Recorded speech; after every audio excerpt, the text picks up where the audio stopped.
Hello students,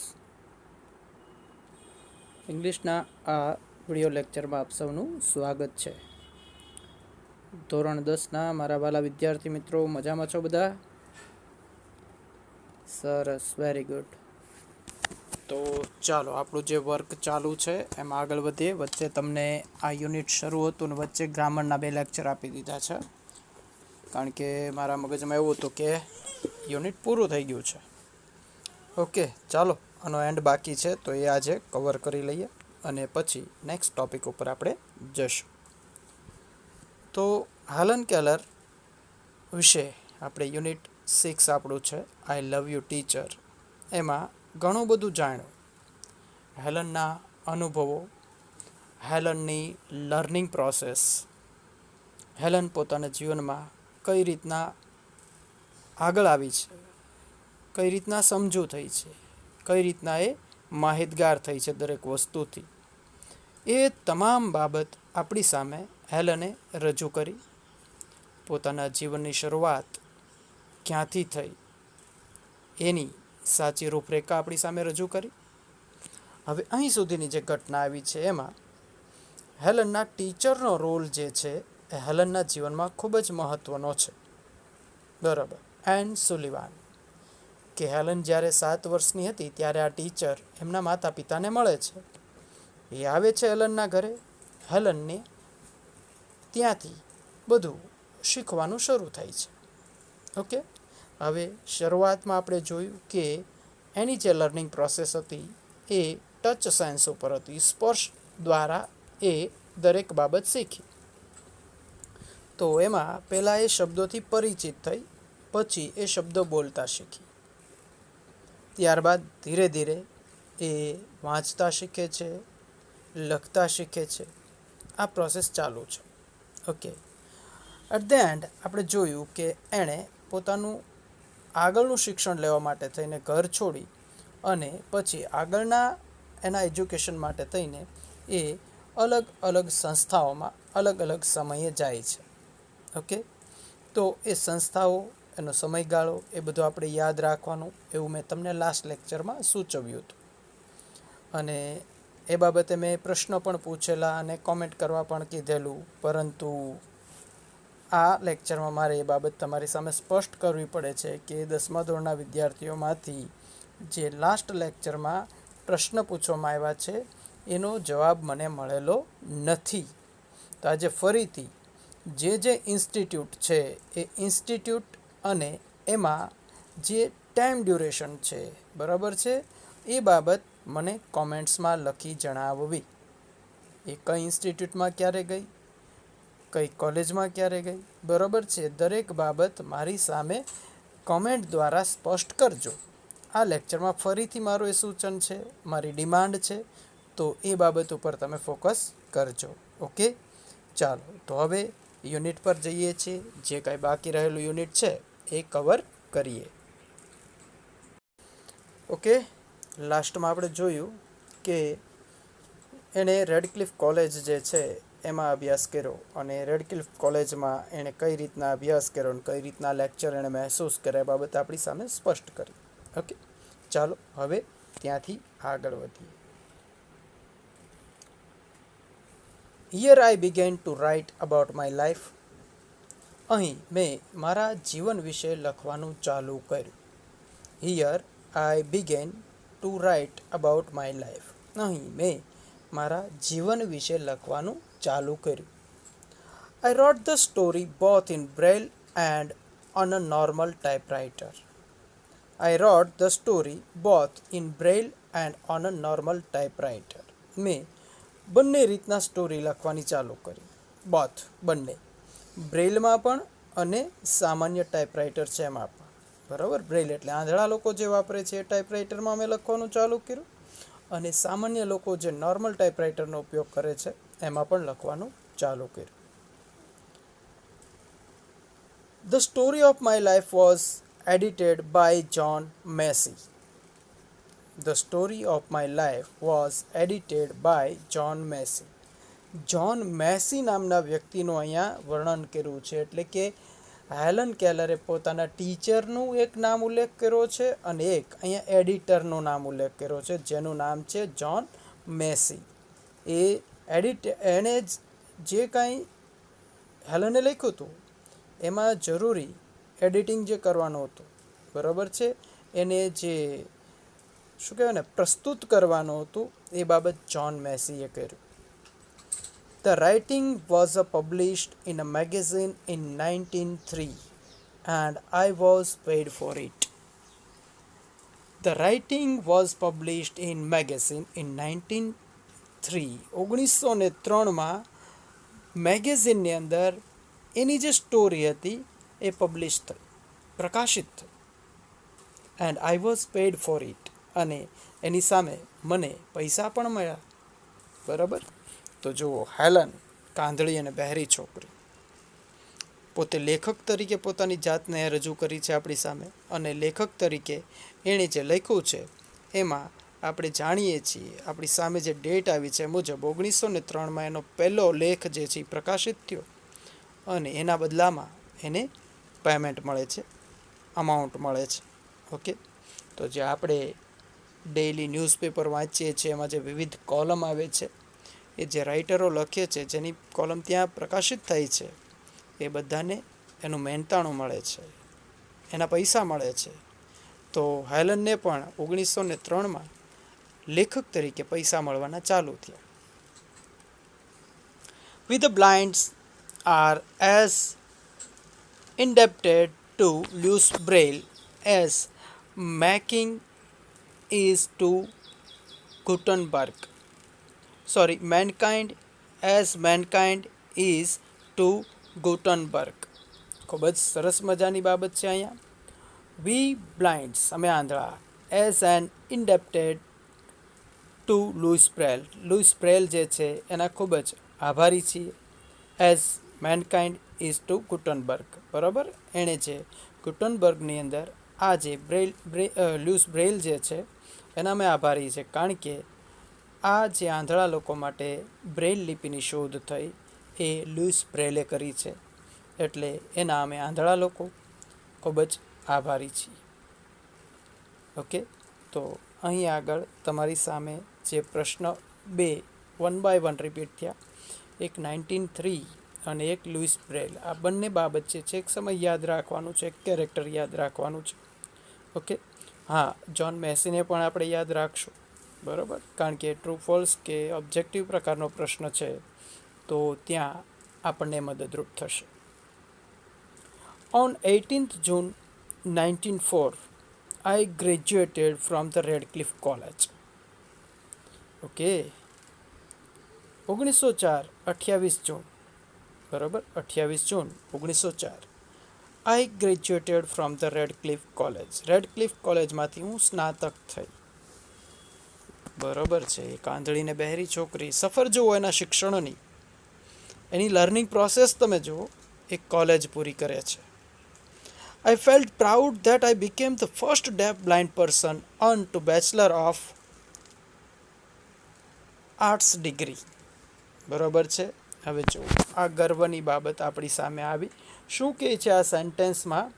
તો કે આઈ felt proud, મને ખૂબ જ ગર્વ થયો, દેટ, કારણ કે I became the first deaf blind person to earn bachelor of arts, કારણ કે હું પહેલી એવી યુવતી હતી, આમ જોવા જઈએ તો પહેલું એવું માનવજાત હતું કે જે આંધળી અને બહેરી હોવા છતાં બેચલર ઓફ આર્ટ્સ, બરાબર, સ્નાતકની એની ડિગ્રી એની પાસે હતી. આર્ટ્સમાં એણે ગ્રેજ્યુએશન પૂરું કર્યું. મિત્રો, બહુ મોટી ચેલેન્જ હતી એના જીવનની, પણ એ તો ઓવરકમ કરવા તૈયાર જ હતી. લાસ્ટ લેક્ચરમાં આપણે જોયું, એણે શું કીધું કે હું ચેલેન્જ માટે તૈયાર છું, મારે ચેલેન્જીસ મારી સામે આવે એમાં સફળતા હાંસલ કરવી છે. તો એણે અહીં આગળ સાબિત કરી બતાવ્યું, અને રેકોર્ડ એક જે છે, એક મિસાઇલ જે છે, એક માઇલસ્ટોન જે છે, એણે ઊભો કરી નાખ્યો. હવે પછી જે કોઈ આંધળા કે બહેરા લોકો ગ્રેજ્યુએશન કરશે તો એનું નામ હેલનની શ્રેણીમાં નીચે આવશે. ટોપ ઉપર તો રહેશે હેલન જ તે. તો આ રેકોર્ડ એણે એના નામે કરી લીધો. બરાબર. અત્યારે નથી, પણ એનું નામ ત્યાં ટોપ ઉપર છે. રેકોર્ડ જે છે એ રેકોર્ડમાં ટોપ ઉપર હેલન કેલર છે. તો જો જ્યાં સુધી સૃષ્ટિ છે ત્યાં સુધી એનું નામ છે. શાશ્વત નામ કરી નાખ્યું કે હેલને, આંધળી અને બહેરી દીકરી.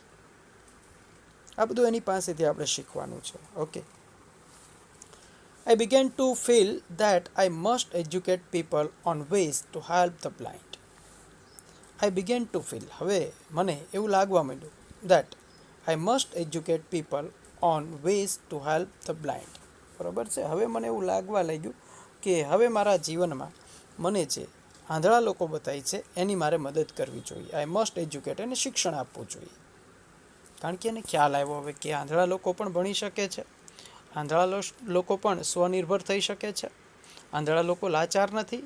બરાબર છે. એ કંઈ કોઈ ઉપર ડિપેન્ડન્ટ નથી, એ પણ ધારે તે કરી શકે. તો એ બાબતની અનુભૂતિ એને થઈ. એટલે હવે એને એવું લાગવા માંડ્યું કે આંધળા લોકોને પણ શિક્ષણ આપવું જોઈએ. My prime goal in my life was to spread awareness regarding the poor, neglecting staff of the blind. My prime goal, હવે મારો મુખ્ય ધ્યેય ઇન માય લાઈફ, મારા જીવનનો મુખ્ય ધ્યેય was to spread awareness, એક પ્રકારની જાગૃતિ ફેલાવી, regarding the poor નેગ્લેક્ટેડ state of the blind, એવા લોકો, બરાબર, કે જે લોકોને નેગ્લેક્ટ કરવામાં આવે છે. બરાબર છે. બિચારા આંધળા લોકો એમ કરીને જેનો અનાદર કરવામાં આવે છે, એવા લોકોમાં હવે જાગૃતિ ફેલાવી, એ મારા જીવનનો મુખ્ય ધ્યેય બની ગયો. સામાન્ય રીતના વિકલાંગ લોકોની સામાન્ય લોકો જે છે એ મજાક કરતા હોય છે, એનો અનાદર કરતા હોય છે. તો જે હેલને પણ અનુભવ્યું હશે અને બીજા આંધળા અને બહેરા લોકો પણ અનુભવતા હશે. તો હેલન કહે છે કે જે આ રીતના જેની અવગણના કરવામાં આવે છે સમાજમાં, એની માટે હવે મારે જીવનમાં કંઈક લાવવું છે. એ લોકોના જીવનને મારે સદ્ધર બનાવવા છે. Their innate abilities and their inspirations, I had to raise funds not only to sustain a living for myself, but also to start project to remove darkness and miseries from the lives of other blind people. Their innate ability, તે લોકોની જે આંતરિક ક્ષમતા છે, and their inspiration, અને એક પ્રેરણા છે. I had to raise funds not to only sustain living for myself. હવે મારું ફંડ જે છે એ વધવા માંડ્યું. મારું ફંડ જે છે એ વધારવાનું થયું. શું કામ? I had to raise funds. પોતે લેખક છે, સમય જતાં એક સ્પીકર પણ બની હતી, એક મોટિવેટર ઓથર પણ એ બની ગઈ છે. તો હવે એના પૈસા જે છે એ આવક વધી ગઈ હતી. Not only to sustain a living for myself, એ મારા જીવનને મારે સદ્ધર રાખવા માટે પૈસાની જરૂર નહોતી, but also to start projects to remove darkness and miseries from lifes of other blind people. પણ હવે આ પૈસા જે વધારો મારે કરવાનો હતો, એ વધારો બીજા લોકો જે આંધળા છે એના જીવનમાંથી અંધારું દૂર કરવું, અને એ લોકોના જીવનમાં જે બિચારાપણું છે એ બિચારાપણું જે છે એ દૂર કરવું, એ મારા જીવનનો ગોલ હતો. એટલે હેલને જે અર્નિંગ ચાલુ કર્યું, એ અર્નિંગ કોની માટે ચાલુ કર્યું? તો વધારે અર્નિંગ ચાલુ કર્યું એના સમાજ માટે, એટલે કે બ્લાઇન્ડ પીપલ માટે થઈને. બ્લાઇન્ડ પીપલ જે છે એના જીવનમાં અંજવાળું લાવવા માટે થઈને એણે આ પ્રકારની પ્રવૃત્તિ ચાલુ કરી. I strongly felt that I must give the others what I had gained from my teacher and I strongly felt, મને ખૂબ જ એવી ઈચ્છા થઈ, that કે I must give the others what I had gained from my teacher and, મેં જે કંઈ મારા શિક્ષક એન પાસેથી શીખી છું, હું કંઈ મારા શિક્ષક એન સુલિવાન પાસેથી શીખી છું, એ મારે બીજાને આપવું જ જોઈએ, એવું મને લાગવા લાગ્યું. બરાબર. એટલે કે મને મારા ટીચરે શીખવું છે, મને એન સુલિવાન મળ્યા છે, બધાને કદાચ ન મળ્યા હોય અને એને કારણે એના જીવનમાં અંધારું રહી ગયું છે, તો એના જીવનમાં અંજવાળું લાવવા માટે હું આ કામ કરીશ. તો હેલનની વિચારધારા જુઓ, પોતે 7 વર્ષની હતી ત્યાં સુધી કાંઈ સમાજનું ભાન નહોતું, કોઈ વસ્તુનું ભાન નહોતું, એ અત્યારે આખા સમાજ સુધારાનું કામ કરવા માંડી છે. જો ક્યાં પહોંચી શકે એક માણસ જો પોતાનો વિલ પાવર છે તો, કેટલાના જીવનમાં અંજવાળું પાથરી શકે જો એક વિલ પાવર છે તો. Just think about it. બરાબર. આ વિચાર કરવા જેવી બાબત છે. કે આપણે શું કરી શકીએ, માનવ શું કરી શકે. અને એમાંય જો આંખ અને કાન નથી એ આવું કરી શકે તો આપણે તો ખૂબ જ હેલ્ધી છીએ બધી રીતના, વેલ સાઉન્ડ છીએ આપણે. Okay, think about that. અને કંઈક ગોલ સેટ આપણે કરવો પડશે એના આધારે. ઓકે, ચાલો આગળ વધીએ. Then came a dark cloud in my sky. Then came a dark cloud in my sky. પછી મારા જીવનમાં એક અંધારું વાદળું આવે છે. ડાર્ક ક્લાઉડ, બરાબર છે, એક કાળું વાદળું આવે છે. હવે કાળું વાદળું આવે છે એનો મતલબ શું થયો? તો જીવનમાં કંઈક મુશ્કેલી આવે છે. ધેન કેમ a dark cloud in my sky. મારા જીવનરૂપી આકાશમાં એક કાળું વાદળું આવે છે, એટલે મુશ્કેલી કંઈક આવે છે. બરાબર, સિમ્બોલાઇઝેશન કહેવાય આને. Okay, I was deeply concern about that. I was deeply concern about that. બરાબર છે. હવે આ જે અહીં આગળ વાત જે કરવામાં આવી છે હેલન દ્વારા, એ શને અનુસંધાને છે, બરાબર? તો એના માટે એના જીવનમાં કોઈ તકલીફ નથી આવી, હેલનના જીવનમાં કોઈ તકલીફ જ નથી આવી, છતાં અહીં આગળ એના શબ્દો જે છે એ ખૂબ જ દુઃખપૂર્વ એણે રજૂ કરેલા છે. એ દુઃખપૂર્વ રજૂ કરેલા છે એનો મતલબ શું થયો? Okay, I was deeply concern about that. હું ખૂબ જ ગાઢ રીતના એ બાબતની કાળજી રાખી શકી. I was deeply concern about that. Concern એટલે કાળજી લેવી, બરાબર. My teacher's eyesight was worsening day by day. મારા શિક્ષકની દ્રષ્ટિ જે છે, આઈસાઇટ દ્રષ્ટિ જે છે, એ ડે બાય ડે વર્સનિંગ એટલે કે ખરાબ થવા લાગી, નબળી પડવા લાગી. જે ટીચરે હેલનને બધું બતાવ્યું છે એ ટીચરની આંખ હવે નબળી પડવા લાગી છે. એટલા માટે હેલન કહે છે કે મારા જીવનના જે આકાશ છે એ આકાશની અંદર એક કાળું વાદળું આવ્યું, બરાબર, અને એણે ખૂબ કાળજી લીધી. As a result she could not see clearly. એના પરિણામ સ્વરૂપે, એઝ અ રિઝલ્ટ, એના પરિણામ સ્વરૂપે she could not see clearly, તેણી સ્પષ્ટ જોઈ શકતી નહોતી. She was brave enough to fight against her problems. She was brave enough. એ પૂરતી સક્ષમ હતી, બરાબર, એ લડવા માટે સક્ષમ હતી. She was brave enough to fight against her problem. એની સામે જે મુશ્કેલી આવી એ મુશ્કેલીની સામે લડવા માટે એ પૂરતી સક્ષમ હતી. But I was sorry because she did not heed to her problems of her eyes. પણ મને ખૂબ જ દુઃખ એ બાબતનું થયું કે એને જે આંખની પીડા હતી, એનો જે પ્રોબ્લેમ હતો એ મારા ધ્યાનમાં ન આવ્યો. But I was sorry because she did not heed to her problem of her eyes. બરાબર. હવે હેલનને તો કંઈ દેખાતું નથી, એટલે હેલનને એ બાબતની ખબર જ ન પડી, એટલા માટે એને ખૂબ જ દુઃખ લાગ્યું છે. Instead she continue to help me. હવે એની આંખમાં તકલીફ છે છતાં પણ એણે તો મદદ કરવાનું ચાલુ રાખ્યું હતું. Instead she continue to help me. બરાબર, એની તકલીફ છે, હેલનના ટીચર મુશ્કેલીમાં છે, પણ છતાં એણે તો હેલનની મદદ કરવાનું ચાલુ જ રાખ્યું હતું. At last my teacher lost her eyesight completely and became blind by the year 1935. At last, આખરે my teacher lost her eyesight. મારા શિક્ષકે પોતાની દૃષ્ટિ ગુમાવી દીધી, એટલે કે આંધળા થઈ ગયા. કમ્પ્લીટલી, સંપૂર્ણ આંધળા, બરાબર. ધીમે ધીમે કરતાં એની આંખ જે છે નબળી પડવા લાગી હતી, હવે એ સંપૂર્ણ આંધળા થઈ ગયા છે.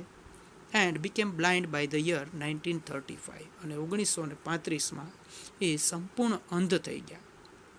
શી sacrificed her eyesight for me. She sacrificed her eyesight for me. તેણે તેની આંખનું બલિદાન મારી માટે થઈને આપી દીધું. She sacrificed her eyesight for me. મારા માટે તેણે તેની આંખનું બલિદાન આપી દીધું. What a great sacrifice it was. કેટલું મોટું બલિદાન કહેવાય આ. If she had not supported and anchorage me to learn, I would not have enjoyed beauty of the world. જો અહીંયા આગળ એ સ્વીકારે છે આ બાબત. If she had not supported, જો એણે મને મદદ ન કરી હોત, એન્ડ એન્કરેજ મી, અને પ્રોત્સાહન ન આપ્યું હોત, ટુ લર્ન, મને જો તેણે શીખવા માટે થઈને મદદ અને પ્રેરણા ન આપી હોત, I would not have enjoyed the beauty of world, તો જે આ દુનિયા છે એની જે સુંદરતા છે એ સુંદરતાની મજા હું ન લઈ શકી હોત. I can not think myself apart from her. I can not think myself apart from her. એની સિવાય તો હું મારા જીવનની કલ્પના જ ન કરી શકું. બરાબર? એ છે તો જ હું છું, એ નથી તો હું શું છું એ હું વિચારી જ ન શકું. માય હાર્ટ ઓલવેઝ સ્પીક્સ, અને એટલે જ મારું હૃદય હંમેશા બોલે છે, આઈ લવ યુ ટીચર. હું મારા શિક્ષકને ચાહું છું. એટલા માટે મારા મોઢે આ શબ્દો આવે છે. અને મિત્રો, એટલા માટે જ આ યુનિટનું નામ આવું છે. બરાબર? કે ટીચરે એક બહેરી અને આંધળી દીકરી માટે થઈને કેટલું બલિદાન આપ્યું છે. પોતાની આંખ ખોઈને એણે હેલનને બધી વસ્તુથી પરિચિત કરી. આમ કહેવા જઈએ તો એણે બધું જીવંત કર્યું હેલન માટે. બરાબર? તો આ છે આ યુનિટ, અને આ સરસ મજાની સ્ટોરી આ યુનિટને પૂરી થાય છે. હવે તમારે આ યુનિટમાંથી ખાસ જે કામ કરવાનું છે બાબતે સમજાવું તો પહેલાં હમણાં હું તમને આના જે હાર્ડવર્ડ્સ છે એની સ્લાઇડ બતાવું છું. એ બતાવું ત્યારે એનું કામ આપું છું. એ પહેલાં હવે આની શોર્ટ નોટ બહુ અગત્યની છે મિત્રો. બરાબર? એટલે કે કોમ્પ્રિહેન્શનમાં આપણે જઈએ.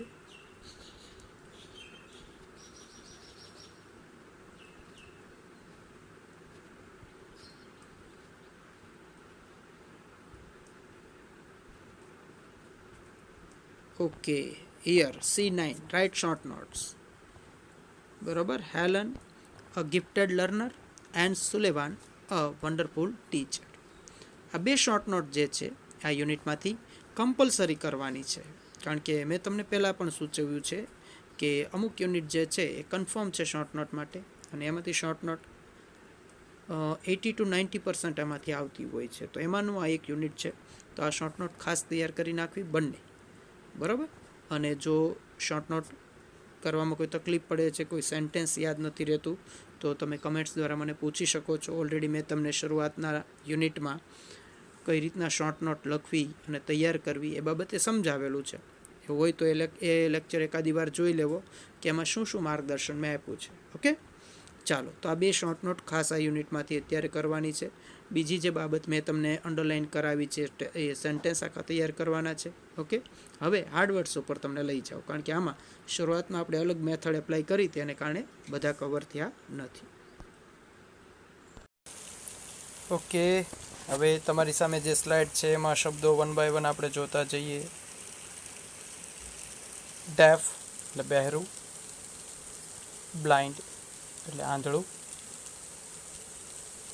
ઓન અકાઉન્ટ ઓફ એટલે ના લીધે કે ને લીધે, સ્ટીલ એટલે હજુ સુધી, ગોલ એટલે ઉદ્દેશ્ય, ધ્યેય, એમ, ફિંગર એટલે આંગળી, મૂવમેન્ટ એટલે કે હલનચલન કે હિલચાલ, પામ એટલે હથેળી, એક્સાઇટિંગ એટલે ઉત્તેજક, એક્સાઇટિંગ એટલે ઉત્તેજક, લેટર એટલે પછી, ફ્લો એટલે વહેતું, ફ્લો એટલે વહેતું, બર્થ એટલે જન્મ, બર્થ એટલે જન્મ, થોટ, થોટ એટલે વિચાર કરવો, think, thought, thought, curiosity, curiosity એટલે જિજ્ઞાસા, ક્યુરિયોસિટી એટલે કે જિજ્ઞાસા, ડિફિકલ્ટ એટલે મુશ્કેલ,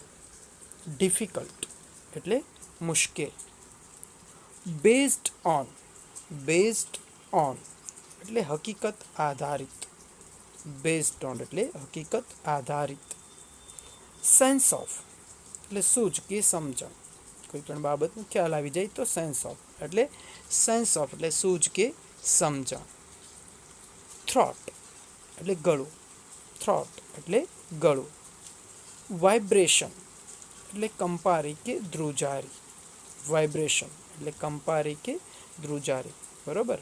મોબાઈલ આપણે વાઇબ્રન્ટમાં મૂકીએ છીએ ને, એટલે ખાલી બ્ર એ ધ્રુજી ઉઠે છે, તો વાઇબ્રેશન શબ્દ એનો છે, બરાબર. બાઉન્ડલેસ એટલે કે અસીમ, ક્યારેય પૂરું જ ન થયું, અપાર. ડિલાઇટ એટલે આનંદ, ડિલાઇટ એટલે આનંદ. અમેઝ એટલે છક કરવું એટલે કે નવાઈ પામવી, અમેઝ એટલે આશ્ચર્ય થવું. મિરેકલ એટલે ચમત્કાર, મિરેકલ એટલે ચમત્કાર. સિરિયસલી એટલે ગંભીરતાપૂર્વક, સિરિયસલી એટલે ગંભીરતાપૂર્વક. બ્રેલ એટલે અંધલિપિ, બરાબર, આંધળા લોકો માટે જે એની લિપિ છે બ્રેલ. ઓર્ડિનરી એટલે સામાન્ય કોટીનું, ઓર્ડિનરી એટલે સામાન્ય, ટૂંકમાં સામાન્ય. ઓપોર્ચ્યુનિટી એટલે અવસર કે તક, ઓપોર્ચ્યુનિટી એટલે અવસર કે તક. એબિલિટી એટલે આવડત કે ક્ષમતા, એબિલિટી એટલે આવડત કે ક્ષમતા. મેક્સિમમ એટલે મહત્તમ, વધારેમાં વધારે. કોન્ફિડન્સ એટલે આત્મવિશ્વાસ. ઇન્સ્ટિટ્યુશન એટલે સંસ્થા. પ્રોગ્રેસ એટલે વિકાસ. એરિથમેટિક એટલે અંકગણિત. એચિવમેન્ટ એટલે સિદ્ધિ, જે હાંસલ કર્યું છે તે, એચિવમેન્ટ. બેરલી, બરાબર, ઓલું બ્રેલ હતું, આ બેરલી, બેરલી એટલે ભાગ્યે જ, બેરલી એટલે ભાગ્યે જ. ઇમોશનલી એટલે ભાવનાઓ સંબંધી, ભાવુક, ઇમોશનલી, બરાબર, ભાવના સંબંધી કે ભાવુક. ચેલેન્જીસ એટલે પડકાર, ચેલેન્જીસ એટલે પડકાર.